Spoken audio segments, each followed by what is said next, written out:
The massive space station hung in the void like a crystal flower, its 12 arms stretching out toward the stars. Each arm belonged to a different species, built in their own style, connected to a central hub that had taken 3 centuries to construct. This was Kepler's Rest, the neutral meeting ground where the Galactic Assembly gathered every 1,000 years to discuss trade, technology, and the future of their corner of the galaxy. Ambassador Vex 9 of the Vorthek checked the time displays floating around his crystalline form. The summit would begin in 6 rotations, and already 11 of the 12 member species had arrived. Their ships filled the docking bays, massive vessels that could house entire cities, sleek craft that bent space around them, and living ships grown rather than built. Each arrival had been announced with proper ceremony, their achievements broadcast across the station's networks. The Vorthek had arrived first, as was tradition. Their ships existed in multiple dimensions at once, visible as shifting geometric patterns that hurt most species' eyes to look at directly. They had spent the last 1,000,000 years perfecting mathematics that could reshape reality itself. Vex 9 took pride in this accomplishment, though pride was perhaps too simple a word for the complex emotion calculations his species experienced. The Helians had come second, their crystal ships ringing like massive bells as they docked. These beings were living memory. Each individual could store and perfectly recall experiences spanning millions of years. They served as the Assembly's historians and record keepers. When disputes arose about past agreements, the Helians could replay conversations word for word, emotion for emotion. The Zephyrins arrived in ships that seemed made of solidified wind and storm. They came from gas giant worlds where atmospheric engineering was an art form. With thoughts alone, they could reshape weather patterns across entire continents. Their delegation leaders floated in specialized environmental suits, small tornadoes of colorful gas marking their emotional states. Each species brought something unique to the Assembly. The Mechanic Collective had perfected self-repairing technology. The Deep Swimmers had unlocked the secrets of pressure and could build structures in the cores of planets. The Void Walkers could survive in the emptiness between galaxies. The Photo Dancers had learned to communicate through pure light. The Rock Singers could convince stone itself to take new shapes. The Time Touched could slow or speed their perception of moments. The Star Herders had domesticated solar fusion. The Mind Weavers could link thoughts across vast distances. All great civilizations, all ancient, all proven. Vex-9 was reviewing trade proposals when his assistant chimed for attention. Ambassador, the final delegation has arrived. Ah, the humans. Vex 9 had read the files. A young species, barely 500 years since they had developed spaceflight. They had only recently left their home system in any meaningful numbers. Their technology was crude by Assembly standards. Chemical rockets, nuclear fusion, primitive computers. How many ships do they bring? 3, Ambassador. 3 ships. The Vorthek had brought 47. The Helians had arrived with a fleet of 63 crystal vessels. Even the smallest Assembly delegations brought at least 20 ships. Are they transport vessels? Perhaps they carry a large delegation? Negative, Ambassador. The ships appear to be standard exploration craft. Total delegation size is approximately 50 individuals. 50 individuals. The Vorthek delegation alone numbered in the thousands. Vex 9 felt something that might have been amusement if his species were capable of such simple emotions. These humans clearly did not understand the scale of Assembly gatherings. The ships themselves were unremarkable, basic metal construction, simple designs, no evidence of dimensional folding or reality-bending technology. They requested standard docking permission and followed all protocols correctly, which was something at least. Many young species became overwhelmed by their first sight of Kepler's Rest and forgot. Basic spaceflight courtesy. Vex-9 decided to observe the human arrival personally. He flowed through the station's corridors, his crystalline form passing through walls when solid matter became inconvenient. Other assembly members were gathering as well, curiosity drawing them to witness the newcomers' first steps into galactic society. The human delegation emerged from their ships with none of the fanfare typical of assembly arrivals. No reality-bending displays of power, no demonstrations of technological superiority, no dramatic announcements of their civilization's achievements. They simply walked down ramps and gathered in the docking bay, looking around with obvious wonder at the station's architecture. They were a diverse group, which struck Vex-9 as odd. Most assembly species sent specialists, their greatest scientists, their most skilled diplomats, their most accomplished artists. The humans appeared to have brought a random sampling of their population. He could identify what seemed to be scientists by their equipment. But there were also individuals who appeared to be engineers, artists, philosophers, and even some who seemed to be farmers-based. On the soil samples they carried, the human delegation leader was a woman named Sarah Chung. She approached the assembly reception committee with a smile that seemed genuine rather than diplomatic. "Thank you for welcoming us to the assembly gathering," she said in carefully pronounced galactic standard. "We're honored to be here and eager to learn from your civilizations." Eager to learn. The phrase confirmed what Vex-9 had suspected. These humans saw themselves as students rather than equals. It was refreshing, in a way. Most species approached their first assembly gathering with arrogance, claiming they deserved membership based on some single impressive achievement. The humans at least seemed to understand their place. "Welcome to Kepler's Rest," replied Ambassador Crystalline Heart of Ancient Songs, speaking for the Helians in her role as current assembly moderator. "We look forward to your presentations during the Exhibition of Mastery. What great achievement does humanity bring to share with the assembly?" Sarah Chun exchanged glances with her delegation before answering. "We've prepared several demonstrations. We hope you'll find them interesting." Interesting. Such a modest word. The Vorthok came to display mathematics that could crack the foundations of reality. The Zephrons would show weather control that could reshape planets. The humans hoped their presentations would be interesting. As the reception continued, Vex-9 observed the humans spreading throughout the station. Unlike other delegations that remained in tight groups, the humans scattered individually and in small teams. They seemed more interested in observing the station's operations than in networking with other assembly members.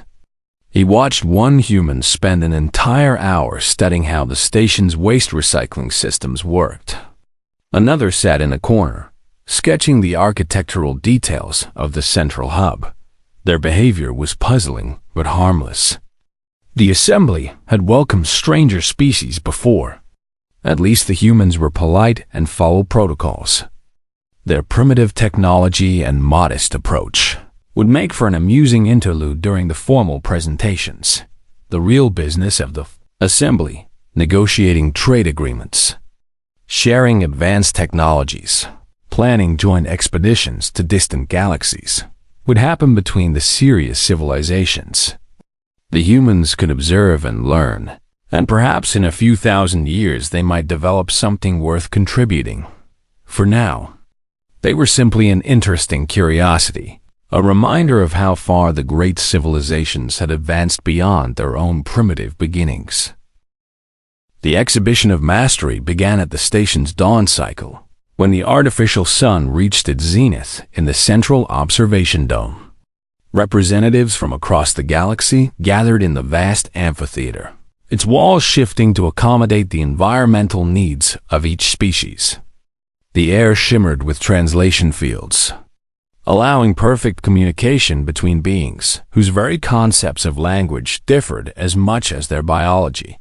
Ambassador, Crystalline Heart of Ancient Songs, floated in the center of the space, her crystal form refracting the dome's light into rainbow patterns.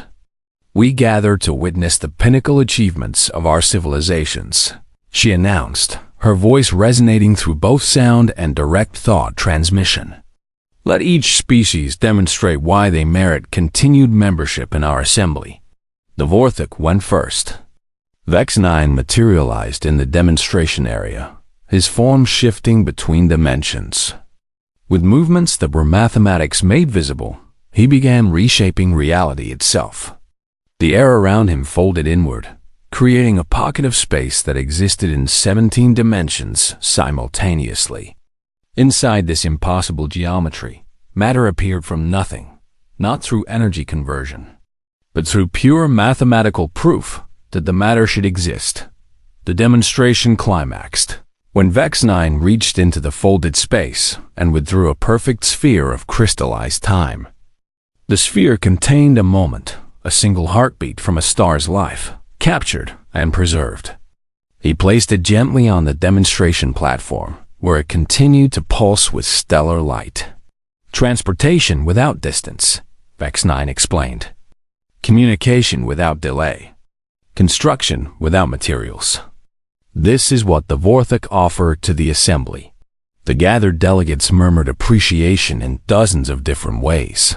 Sonic vibrations, color changes, electromagnetic pulses, gravitational fluctuations. The Hellions followed. Elder Memory of First Reign projected herself into the demonstration space as a towering pillar of living crystal. Her surface began displaying images, not recordings, but perfect memories experienced firsthand. The assembly watched the birth of their first alliance, felt the emotions of long-dead diplomats, witnessed conversations that had shaped galactic history. But this was merely the introduction. Memory of First Reign accessed deeper archives, showing them the universe as it had been millions of years ago. They watched stars being born, galaxies colliding in cosmic dances, the first sparks of consciousness arising in primitive minds. Every detail was perfect, every sensation preserved exactly as it had been experienced. "We are the memory of the galaxy," she said as the visions faded. "Without us, history becomes myth, and wisdom becomes rumor. We offer eternal preservation of your greatest moments and most important knowledge." The Zephyrins took the space next. Ambassador Storm, dancing between worlds, appeared as a controlled hurricane, his thoughts visible as lightning flickering through his gaseous form. With casual gestures, he began reshaping the amphitheater's atmosphere. Gravity shifted and flowed like water. Pressure waves created invisible sculptures that could only be felt. The temperature in different areas varied by hundreds of degrees. Yet everyone remained comfortable as the Zephyrin wove protection around each delegate. The demonstration reached its peak when Storm, dancing between worlds, condensed himself into a tiny whirlwind, then exploded outward to fill the entire space. For a moment, every delegate experienced what it was like to be a living storm, to feel weather patterns as extensions of their own body, to dance with the fundamental forces that shaped planetary climates. "We shape the breath of worlds," he said as his form stabilized. "Desert planets become gardens. Frozen worlds grow warm. Storm-torn atmospheres find peace. We offer mastery over the forces that make life possible." Each species followed in turn. The Mechanic Collective demonstrated machines that could repair themselves, evolve new capabilities, and reproduce without external resources. They presented a device the size of a seed that grew into a fully functional spacecraft within minutes, then transformed itself into a manufacturing facility, then into a research station, adapting to whatever function was needed. The deep swimmers showed how they could create structures inside planetary cores, harnessing the immense pressures and temperatures to forge materials that could not exist anywhere else in the universe. Their demonstration involved creating a miniature planet core in the amphitheater, complete with crushing gravity and molten metal flows, then building an elegant palace within it. The photo dancers painted stories with pure light. their bodies becoming prisms that split starshine into narratives visible to any species with optical senses. The rock singers convinced the station's metal walls to flow like water, reshaping architecture with songs that spoke to the fundamental bonds between atoms. The Time Touch showed how they could stretch seconds into hours or compress days into heartbeats, demonstrating combat techniques that seemed to violate causality itself. Each presentation drew gasps of awe, respectful silence, or the equivalent expressions of amazement from the various species present. These were civilizations at their peak, displaying mastery over the fundamental forces of reality. Finally, it was humanity's turn. Sarah Chun walked into the demonstration area with a group of her delegation. Unlike the previous presenters, she carried no exotic devices, performed no reality-bending feats, and made no grand gestures. Instead, she was accompanied by what appeared to be a human child, perhaps 10 years old by their apparent development. "This is Maria," Sarah said simply. "She's going to teach us something today." The assembly delegates exchanged glances. Teaching? During the exhibition of mastery? What could a primitive child possibly teach beings who had mastered time, space, matter, and energy? Maria stepped forward with no apparent nervousness.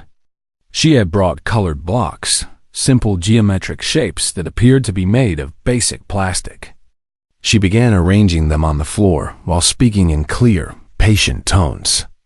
"These are numbers," she said, holding up different blocks. "This is 1. This is 2. This is 3. She arranged the blocks in patterns, showing how they could be combined, separated, grouped, and regrouped. "Now, who wants to learn how to count with me?" The assembly sat in stunned silence. A child teaching basic arithmetic? To beings who could calculate reality itself into new configurations. But something strange happened. A young Zephyrin delegate, recently emerged from their spawning storms, floated forward. Their species learned mathematics differently, through pressure equations and atmospheric dynamics. For them, the simple visual representation of quantity was interesting. Soon, other young delegates joined. The Helians experienced mathematics as memory structures. The photo dancers understood numbers as light frequencies. The rock singers felt quantities as vibrational harmonics. But this human approach, physical objects representing abstract concepts, offered a different perspective. Maria taught them addition using the blocks, then subtraction, then simple multiplication. Basic concepts that every species had mastered in their own way. But had never seen presented like this, as a collaborative game that anyone could join regardless of their species' particular mathematical framework. The demonstration lasted 30 minutes. When it ended, representatives from 7 different species were sitting on the floor, playing with colored blocks and helping each other understand how different minds approached the same fundamental concepts. Sarah Chan smiled. "We also have some other things to share." She brought forward a human with a stringed instrument. He played a simple melody, not complex by any species standards, but somehow it resonated with the auditory systems of every delegate present. Not through technological translation, but through mathematical relationships that seemed to speak to something deeper than cultural differences. Then came an engineering demonstration. 2 humans showed how they solved a basic structural problem, building a bridge across a gap using limited materials. They tried several approaches, failed, tried again, succeeded partially, modified their design, failed again, discussed alternatives, and finally built something that worked. The entire process took an hour. The assembly watched in fascination. Not because the end result was impressive. Any of them could have built a better bridge, instantly using their advanced technologies. They were fascinated because the humans showed their entire thinking process, including the failures.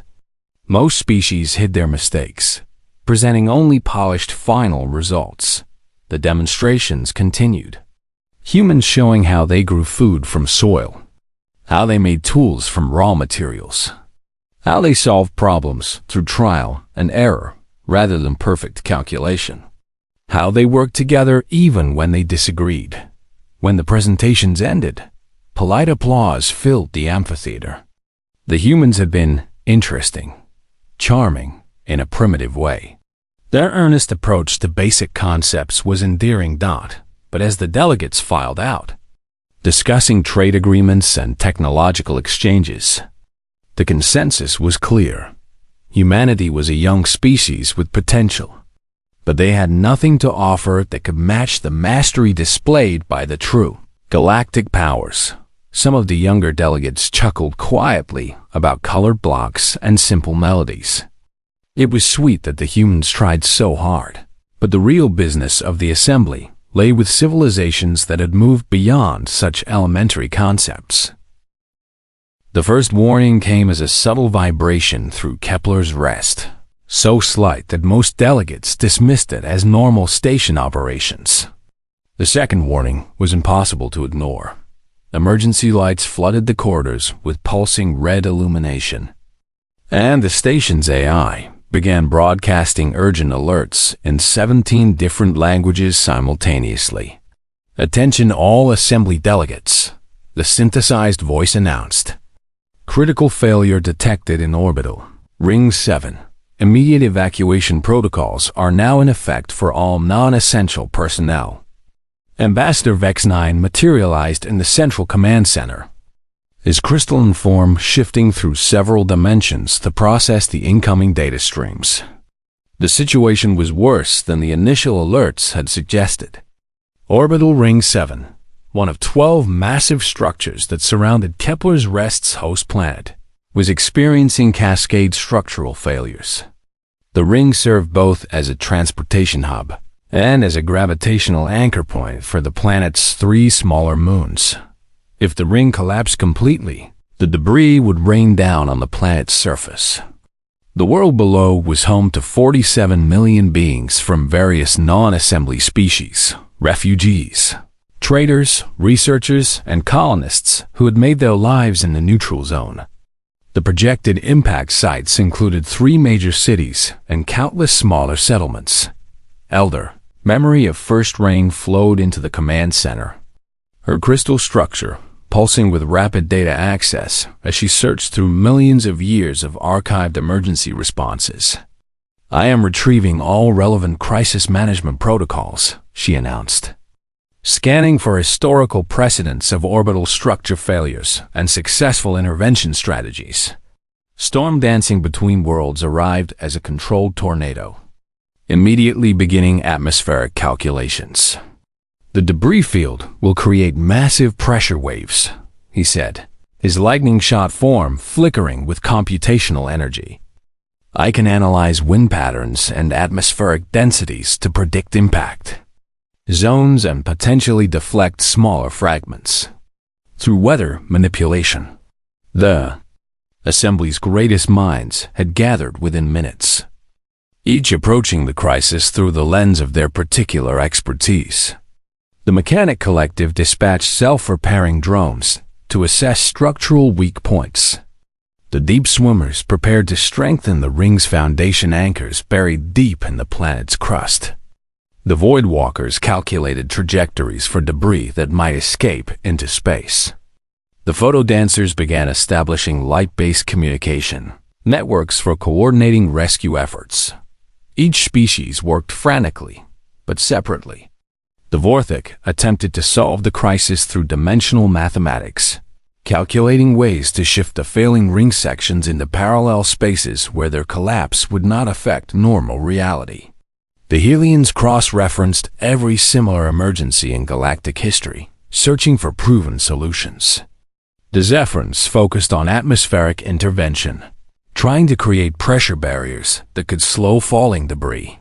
Hours passed. The ring continued to deteriorate, massive chunks of structural material beginning to break away from the main framework. Computer models showed impact in less than 18 hours. The assembly species worked harder, each convinced that their approach would find the key to salvation. But the problem was too complex for any single methodology. Dvorak's dimensional calculations required precise knowledge of the ring's quantum resonance frequencies, data that only the mechanic collective sensors could provide. The Zephyrin atmospheric manipulations needed to account for gravitational variations caused by the failing ring's mass distribution, calculations that required the deep swimmer's expertise with planetary core mechanics. The Helian's historical precedents suggested solutions that combined technologies from multiple species. But no single civilization had access to all the necessary tools. Sarah Chun found Ambassador Vex 9 in the command center, studying streams of dimensional equations that hurt to look at directly. The human delegation leader had been observing the crisis response for several hours, taking notes and asking quiet questions of various technicians. "Ambassador Vex 9, she said respectfully. "My team has been analyzing the situation. We think we might be able to help coordinate the rescue efforts." Dvorak paused his calculations, several of his crystalline facets rotating to focus on the human. "Coordinate? Each of your species has part of the solution," Sarah explained, gesturing to a tablet displaying rough diagrams. Dvorak dimensional shifting could work, but it needs the mechanic collective's resonance data and the rock singer's harmonic stabilization. The Zephyrin atmospheric barriers could deflect debris, but they need the deep swimmer's gravitational calculations and the time-touched temporal field adjustments to work precisely. We've identified 17 different intervention points where species could work together rather than separately. Vex 9's form flickered with what might have been impatience. "Human Chun, this crisis requires solutions beyond your species' comprehension. We appreciate your concern, but please leave this matter to civilizations capable of addressing it." "We're not trying to solve it ourselves," Sarah said calmly. "We're offering to help everyone else work together. Our analysis shows that every current approach is failing because our methods require time to implement properly," interrupted Storm, dancing between worlds, his gaseous form crackling with electrical irritation. "Time that is being wasted on these discussions. Return to your quarters, human. Alert us when your species develops the capability to move weather systems or manipulate dimensional space." Sarah tried once more. "If you just look at our coordination protocols." "Coordination protocols?" Elder memory of First Rain's crystal structure chimed with harmonic laughter. "Child species, we have been managing galactic crises since before your star was born. We do not need primitive beings to teach us about emergency response." The dismissal was clear. Sarah nodded politely, gathered her notes, and left the command center. In the corridors outside, she passed other members of the human delegation who had been similarly rebuffed when they attempted to offer assistance. Engineers turned away from construction zones, doctors denied access to triage areas, logistics coordinators told to stay out of supply management centers. The assembly species had no time for human suggestions. They were too busy working on their individual solutions to the crisis. As the hours passed, the situation worsened. Dvorak's dimensional calculations required increasingly complex mathematics that took longer to implement. The Helian's historical research revealed that every successful response to similar crises had involved unprecedented cooperation between multiple species. But their attempts to suggest collaborative approaches were dismissed by species focused on their own methodologies. The Zephyrin's atmospheric barriers showed promise, but required precise timing with gravitational adjustments that the deep swimmers couldn't provide while simultaneously working on foundation reinforcement. The mechanic collective's repair drones could stabilize some failing sections, but needed harmonic support from the rock singers, who were busy trying to convince the station's metal framework to become more flexible. Each effort interfered with the others. The vortex's dimensional manipulations disrupted the Zephyrins' atmospheric calculations. The deep swimmer's gravitational adjustments threw off the mechanic collective's structural repairs. The time-touched temporal field experiments created chaos in everyone else's precisely timed interventions. 12 hours remained until impact. 10 hours. 8. The assembly's greatest minds were failing, not because their technologies were inadequate, but because they couldn't synchronize their efforts. Each species insisted their approach would work if only the others would stop interfering. Arguments broke out over priority access to sensor data.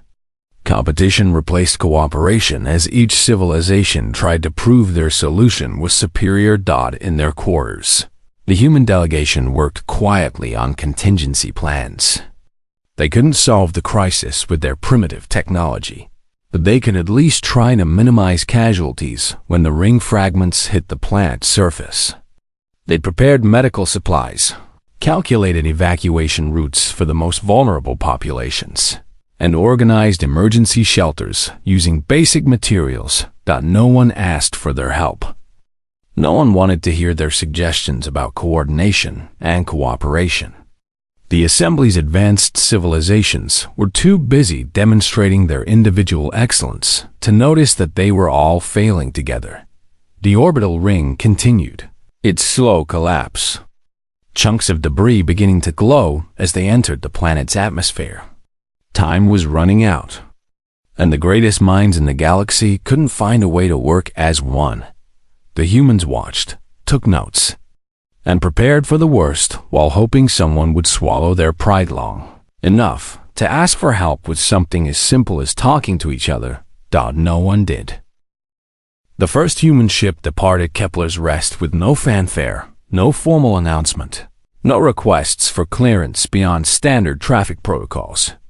The station's automated systems logged the departure of the vessel, Terra Explorer, at 0347 station time, noting its destination as external system patrol and filing the information in routine shipping logs. 6 hours later, the second ship left, then the third. By the time the assembly delegates noticed, only a skeleton crew remained of the human delegation, and they were packing their equipment with quiet efficiency. Ambassador, storm dancing between worlds, observed the departures from the observation deck, his gaseous form flickering with what might have been contempt. The humans flee, he announced to other delegates who had gathered to watch the crisis response efforts. As expected from a species that has never faced true adversity, Elder Memory of First Rain accessed her archives rapidly. Historical pattern analysis confirms typical primitive species behavior. When confronted with challenges beyond their comprehension, younger civilizations either attempt futile heroics or retreat to safety. The humans have chosen retreat. Vex 9 materialized nearby, his crystalline structure still processing dimensional equations even as he observed the human exodus. Perhaps it is for the best. Their continued attempts to offer coordination assistance were becoming a distraction from the serious work of crisis resolution. Below them, in the command center, the Assembly's crisis response continued to fragment into competing efforts. The Vorthok had made progress on dimensional displacement calculations, but their solution required the entire orbital ring to be shifted into 17 parallel dimensions simultaneously. The mathematical precision demanded was absolute. A single error would scatter ring fragments across multiple realities, potentially destabilizing the local space-time continuum. The Helians had identified 43 historical precedents for orbital structure collapse, but every successful intervention had required technologies that belonged to multiple species. They attempted to convince other delegations to share critical data, but each species guarded their technological secrets closely. Even during a crisis, the Zephyrins had created atmospheric barriers capable of deflecting smaller debris, but the larger chunks would punch through even their strongest pressure walls. They needed gravitational assistance from the deep swimmers, who were simultaneously trying to reinforce the ring's anchor points in the planet's core. Both efforts were failing because they interfered with each other's field. Manipulations. The Mechanic Collective's self-repairing drones could stabilize failing structural sections, but only temporarily. The repairs required harmonic reinforcement from the rock singers, who were working on an entirely different approach, convincing the ring's metal framework to become flexible enough to absorb impact stresses. Neither solution could work without the other, but coordination attempts had devolved into technical arguments about implementation priorities. Time continued to pass. The orbital ring's collapse accelerated. Debris pieces the size of small mountains began to break away, their trajectories confirmed by increasingly panicked computer models. 4 hours until impact. In the midst of the chaos, few assembly members noticed the strange readings beginning to appear on long-range sensors. Human ships had taken positions around the failing orbital ring, but not in evacuation formation. Instead, they appeared to be working. Junior Technician Frequency of Morning Light, a young photo dancer serving as a sensor operator, was the first to realize what the humans were actually doing. Elder delegates, she broadcast across the command center's light communication network. The human vessels are not fleeing. They appear to be implementing coordinated repairs on Ring 7. The announcement brought all discussion to an immediate halt. Every delegate turned their attention to the sensor displays, watching in bewilderment as the primitive human ships began what appeared to be a systematic salvation of the orbital structure. But how was this possible? Human technology was crude by assembly standards. No dimensional manipulation capabilities. No reality-bending mathematics, no mastery over fundamental forces. Their ships were basic metal constructs powered by controlled fusion reactions. Their tools were simple mechanical devices. Yet somehow, they were succeeding where the assembly was failing. The humans had divided the ring into manageable sections, with each of their 3 ships taking responsibility for specific areas. But instead of each ship working independently, they were coordinating their efforts through constant communication. More importantly, they weren't trying to solve the crisis using technologies they didn't possess. Instead, they were using their primitive engineering and clever combinations that accomplished what each assembly species was attempting individually. Where the Vorthak needed dimensional displacement to move dangerous debris, the humans were using basic gravitational tethers and controlled explosions to redirect chunks into safe trajectories. Where the Helians were searching archives for perfect historical solutions, humans were implementing imperfect fixes that worked well enough. The human approach was elegantly simple. Weld failing joints with basic plasma torches. Redirect stress loads through temporary support structures. Use controlled demolition to safely break apart sections, too damaged to save, and gradually work their way around the entire ring structure. But the real key was coordination. The 3 human ships shared data constantly, adjusted their approaches based on each other's progress, and modified their plans in real time as conditions changed. When one ship discovered that a particular welding technique worked better on certain ring materials, all 3 ships immediately updated their procedures. When another team found a structural weakness that threatened their work, the entire operation shifted to address the new priority. They were solving the crisis through cooperation, using basic tools applied intelligently rather than advanced technologies used in isolation. In the command center, the assembly delegates watched in stunned silence as human engineering teams accomplished in hours what their advanced civilizations had failed to achieve in days. The orbital ring was not being saved through mathematical elegance or technological superiority, but through simple competence and the willingness to work together. How are they doing this?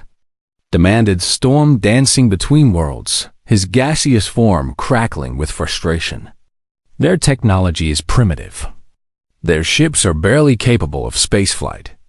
Vex 9 ran analysis after analysis, his crystalline form processing data streams from every available sensor. The mathematics are basic. The engineering is crude. The materials are standard construction grade. There is nothing in their methodology that we could not replicate easily. Then why didn't we? Asked Elder Memory of First Reign, a question that created uncomfortable silence throughout the command center. The answer was becoming uncomfortably clear. The assembly hadn't failed because their technology was inadequate or their knowledge insufficient. They had failed because they couldn't work together. Each species had focused on demonstrating their individual superiority rather than combining their strengths to solve the problem. The humans, with their primitive tools and basic knowledge, had succeeded because they understood something the advanced civilizations had forgotten, that complex problems often required not just intelligence and technology, but the wisdom to know when to combine different approaches rather than competing to prove which single approach was best thought as the last structural repairs were completed and the orbital ring stabilized. The human ships quietly departed the area. No triumphant announcements, no demands for recognition, no requests for payment or thanks. They simply finished their work and left. Their departure as understated as their arrival had been. The assembly delegates stared at sensor readings that confirmed the impossible. The crisis was over. Resolved by beings they had dismissed as primitive students seeking to learn from their betters. But the humans had already gone, leaving the assembly to confront an uncomfortable truth about the difference between advancement and wisdom. The investigation began 3 days after the human ships departed. What had initially been intended as a routine analysis of the orbital ring repairs became something far more disturbing as the assembly's greatest minds examined the human solution in detail. Ambassador Vex 9 materialized in the salvage inspection zone, his crystalline form shifting through dimensions to examine the repairs from multiple angles simultaneously. The welding work was crude by Vorthic standards, basic plasma fusion, applied with handheld tools rather than reality-bending mathematics. Yet the joints were not just functional. They were elegant in their simplicity. The humans used standard construction techniques, he reported to the assembled investigation committee. Nothing we could not replicate with primitive tools. But observe the patterns. He highlighted sections of the repair work with dimensional overlays. Each joint is positioned to distribute stress loads in harmony with the existing structure. They did not simply fix the immediate problems. They strengthened the entire ring against future failures. Elder Memory of First Reign processed this information against her vast archives, accessing historical records of orbital structure. Maintenance, interesting.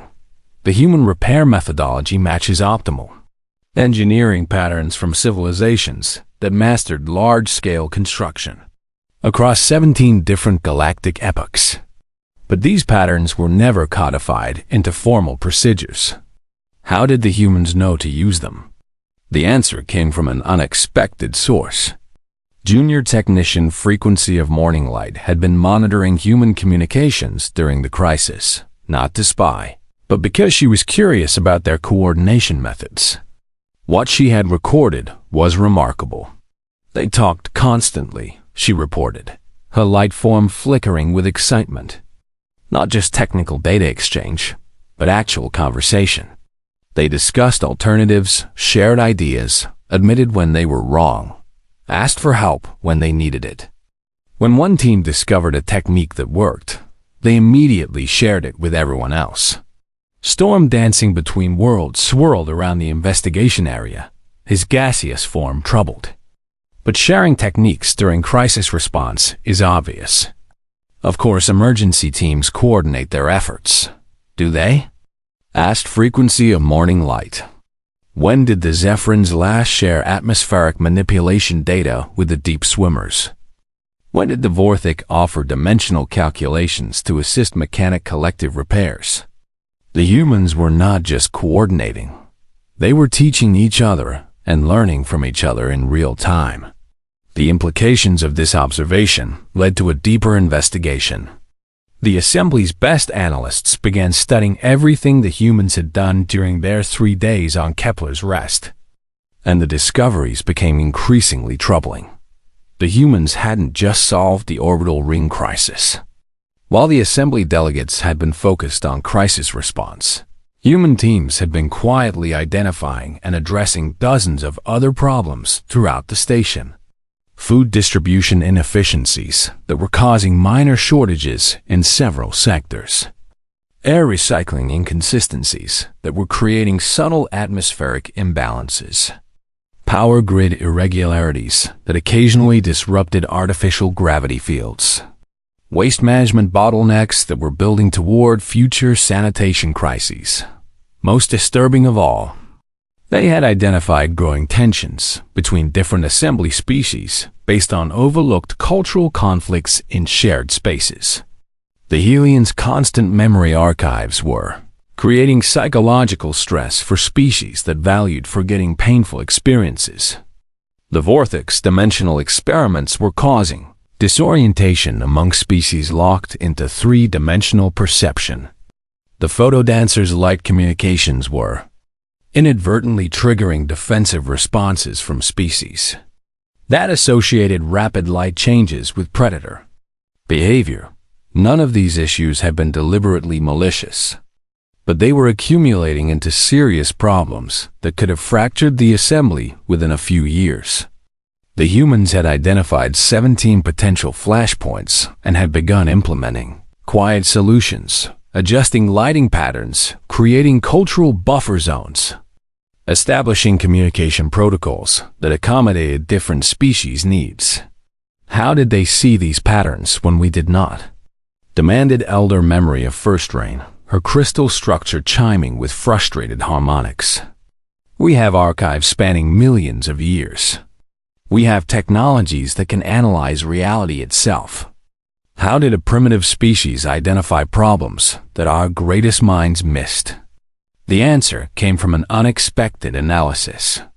Professor Sarah Chun had left behind her notes from the 3-day visit, abandoned in her quarters when the human delegation departed.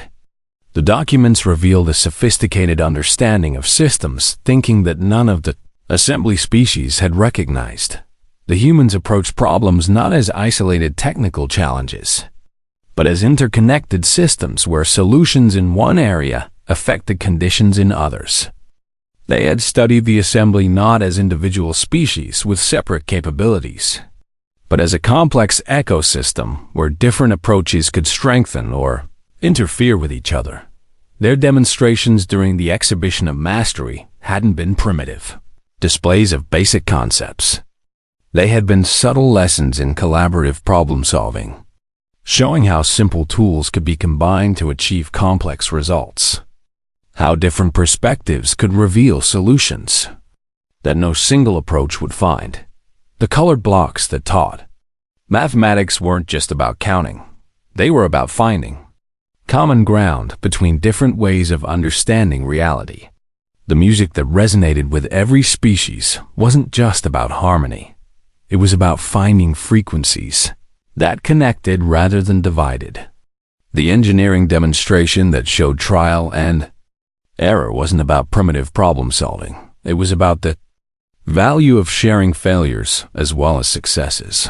Everything the humans had done had been a demonstration of cooperation as a technology more powerful than individual. Mastery.vex-9 presented his final analysis to a silent assembly gathering. The humans did not come here as students seeking to learn from superior civilizations. They came as teachers trying to share knowledge that we had forgotten. Their primitive approaches were not signs of inadequate development, but demonstrations of principles we had never learned to value. We dismissed them as inferior because they had not mastered reality manipulation or dimensional mathematics.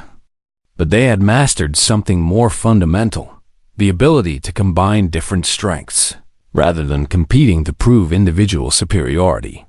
The revelation led to immediate action.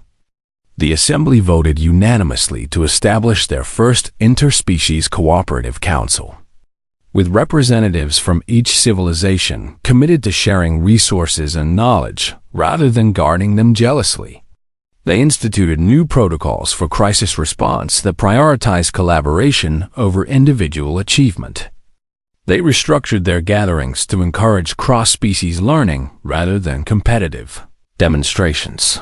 Most importantly, they sent diplomatic missions throughout human space, carrying carefully prepared invitations for renewed contact.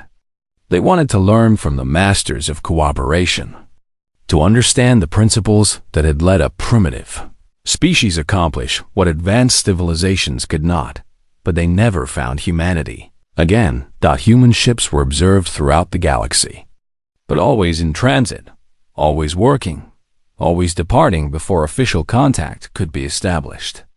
Reports filter back of impossible projects completed overnight, failing colonies, stabilized through elegant engineering solutions, resource distribution networks optimized through simple logistics, conflicts resolved through patient mediation rather than superior force. The signature was always the same.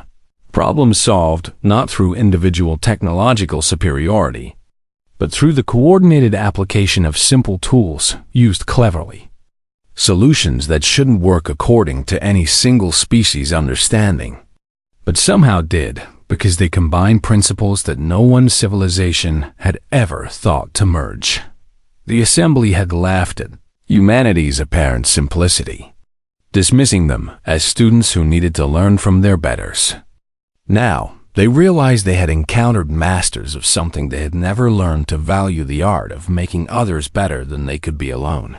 They had been given a gift of incalculable value, the chance to learn cooperation from beings who had perfected it as a technology. But they had been too proud to recognize the gift until after they had thrown it away. The galaxy was a larger, lonelier place without the quiet teachers who had shown them what they could become if they learned to work together rather than apart. And somewhere among the stars, human ships continued their work, building bridges between different worlds, different species, different ways of thinking, always teaching, never forcing, always departing in silence when the lesson was complete, leaving behind only the example of what cooperation could accomplish.